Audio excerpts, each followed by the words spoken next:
I'm going to ask you to pardon me 1 second.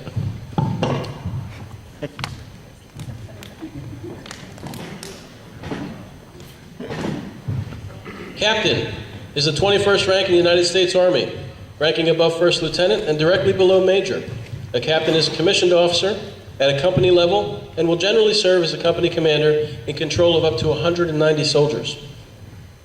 As a company commander, captains are placed in charge of tactical and everyday operations of their troops. Captains also have teaching roles at combat schools and special training sessions, as well as serve as staff officers at the battalion level command posts. Our next guest speaker served with the 82nd Airborne, 1st Battalion, 505th Parachute Infantry Regiment. He studied law at the University of Delaware and at Villanova University, and today runs a successful law practice. Please join me in welcoming Captain Jeremy Clark, Esquire.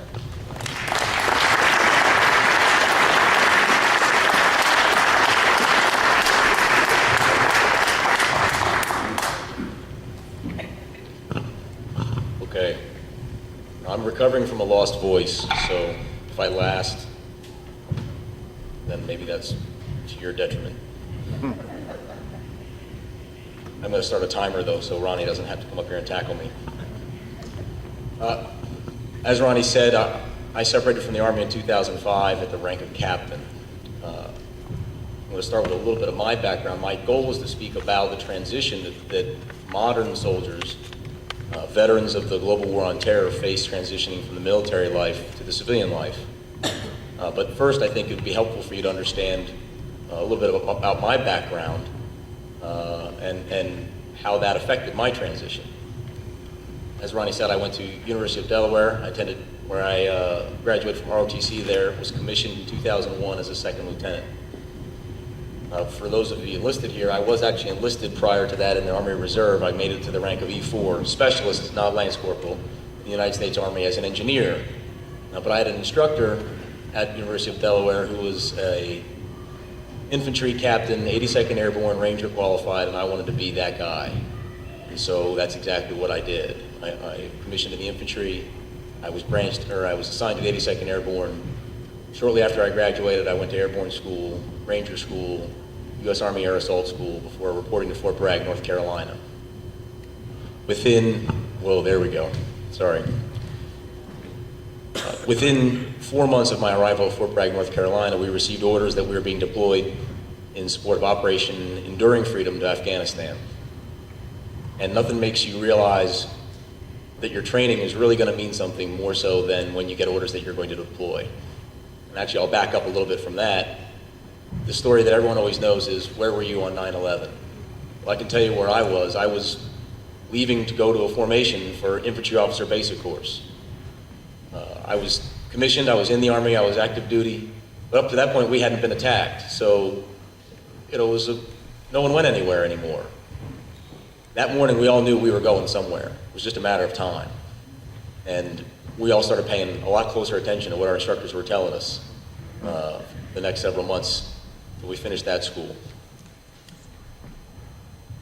So to kind of wrap through this, I ended up being deployed 3 times in my 4 years in active duty, twice to Afghanistan, sandwiching a trip to Iraq in between. I was an infantry officer. I led 2 platoons. First was a rifle platoon, second was a mortar platoon. I saw a lot of combat. We were on the borders of Afghanistan, and we were in Fallujah for 8 months when we were in Iraq. Everybody knows that city.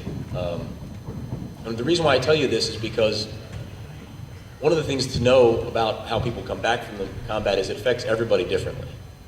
You can have the same experiences as the person next to you, and it'll have a completely different impact on them.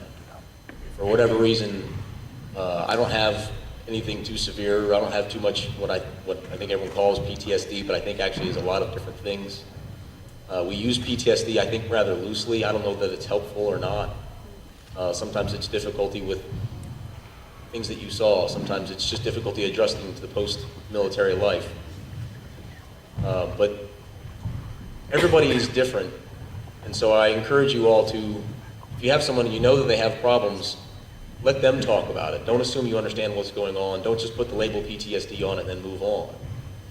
That's one of the big things that I want everyone to try to realize, is that all these things affect people differently, and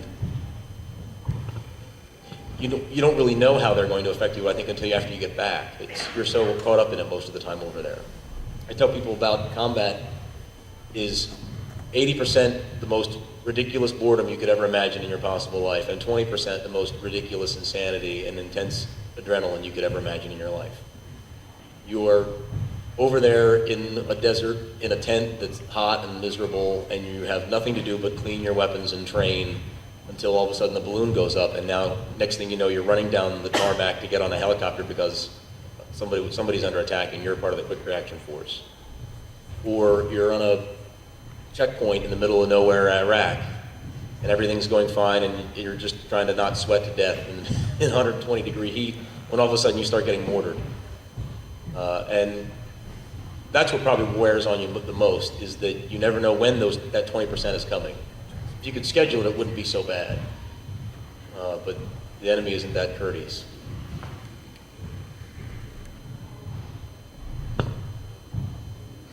Probably the two biggest things to adjust to for modern soldiers are the initial adjustment of post-combat to life in the United States, and then whenever the soldier does separate to civilian life. I heard there was you heard a lot of talk about how people here don't, let me rephrase that. You heard a lot of talk about how I haven't been honored like this before in my life, and the two presenters that were up here. And that's true. Most soldiers don't really get recognized and honored in ceremonies like this. And to be honest, most of us don't want it. You know, I know there's a lot of veterans in here. We went out there and we did a job. We weren't looking for pats on the back. We weren't looking for trophies. It's nice to hear it every once in a while. But most of all, we went out there and did a job. And we did a job because we believed in something. The country. You're over there, you believe in the man next to you. And it's that camaraderie and that esprit de corps that you get in the military that, for me, was the hardest thing to transition into civilian life. You go from a scenario where you have that purpose. It's baked into the military. You have jobs, you have the next school you need to graduate from, you have a weapon or something you need to be proficient in, you have soldiers you need to lead and train. All of those things are there right in front of you. Here's your objective. Go get them, Lieutenant. Go get them, Captain. You don't have to think about it. And then all of a sudden you're out of the military and everyone's like, well, now what do you want to do with your life? Well, what do you mean? Isn't someone going to tell me? And that was the first time I had to figure out what I wanted to do with my life. I was always going to be in the military. And for me, I spent probably a good, I'd say probably a solid 2 years just trying to figure out what was my purpose. And I know a lot of my friends had the same issues. You go, the military is 100% commitment, and you're just going 100 miles an hour, and then the next thing you know, you're out, and you're trying to figure out what you want to do with your life.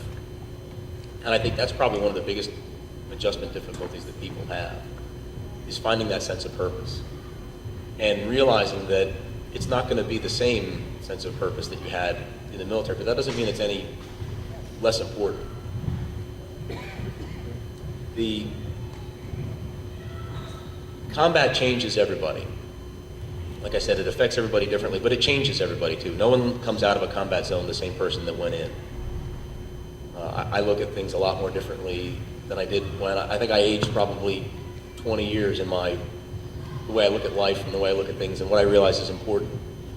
And one of the reasons why I got out was that I didn't want to be, I knew I was getting married and I didn't want to spend all that time away from my family. I wasn't that dedicated. I admire the guys who stay in. I still have some of my friends who stay in, and they're the real heroes. I got out. I'm a quitter, according to them. That's a joke. You know, but what combat taught me is what's really important. You know, and the things that are important, it's not the car you drive, it's not how much money you have, it's family, it's friends. It's the ability to have events like this. You know, that's why we're over there fighting, is so that we can all continue to live in a free society and a prosperous society that we have. We're fortunate to have.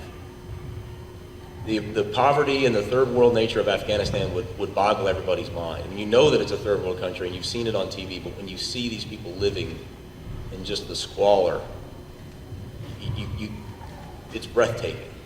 and they're happy, which is amazing, because I guess they don't know. I mean, every time we'd go anywhere in Afghanistan, everybody in the whole village would come out and watch us. And our battalion commander said, well, it's because we're the closest thing they have to MTV. You know, we are entertainment. There's nothing else going on over there. And so you'd make friends with everybody. And most people in Afghanistan and even in Iraq people are people. And they want to live their lives and they want to be just left alone. And that was the biggest thing, is we were trying to tell them, look, that's what we're trying to help you do. And I got way off track there. So the transition from that and that purpose and those interactions and those levels of responsibility, there was a mention about how you grew up really fast when you're just got your driver's license, you're driving multi-million dollars worth of equipment. That's the same thing. My first day on as a rifle platoon leader, I signed a property handbook that was valued at $8.7 million. You're not responsible for this. $8.7 million. I thought I was getting paid a whole bunch of money when I was making 32 grand a year. I thought I was living rich at that point. But you grow up really fast. And the experiences that you have in the military, they continue to grow up really fast. Most company commanders who are signing for 4 times that are in their late 20s. You know, my dad said he's never had that much responsibility in any of his jobs. So I'm going to leave you with a few tips of advice for how to deal with veterans, some of the things that veterans are struggling with, current veterans. Look, none of us want to be treated like victims. That's probably the biggest thing. You know, the military has a culture of you're tough, you're going to push yourself through, and we don't tolerate much whining, all right? So we're going to be hard on ourselves. It's your job to listen to us, right? To be there, to support us, to find out what we need, but don't treat veterans like victims, particularly veterans that have the PTSD, that have those struggles adapting to it. Don't baby them. Give them what they need, find out what they need, listen to them, but push them and help them, motivate them to take that next step, to make that transition. It's not easy to do. Like I said, it took me a long time. We're not looking for all the accolades.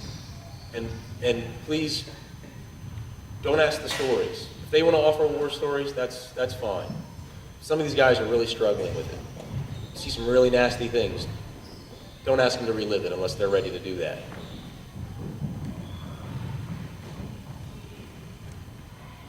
Thank them for what they've done. See how you can help them out. And just listen. It's probably the best thing you can do for any of these guys. One final thing, and I know no one in here is going to do it, but pass this on to somebody else. Please, for the love of all things holy, don't ever ask a soldier if they ever killed anybody. I've had people ask me that. And it's a terrible question to ask.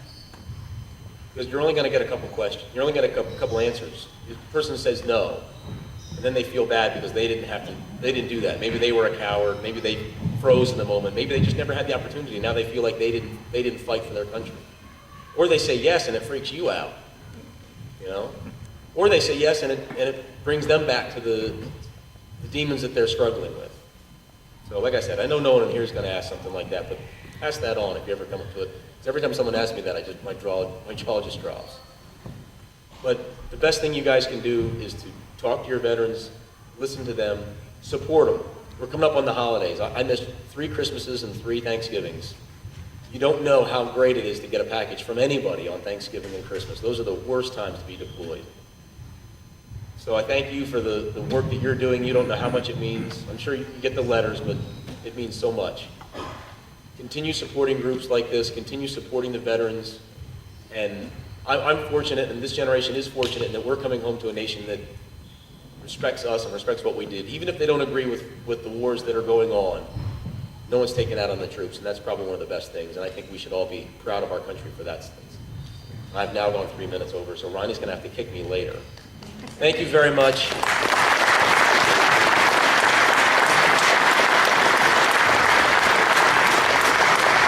Captain Jeremy Clark, ladies and gentlemen.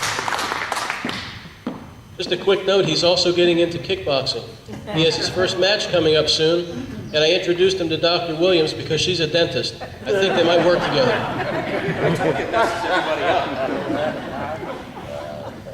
Senior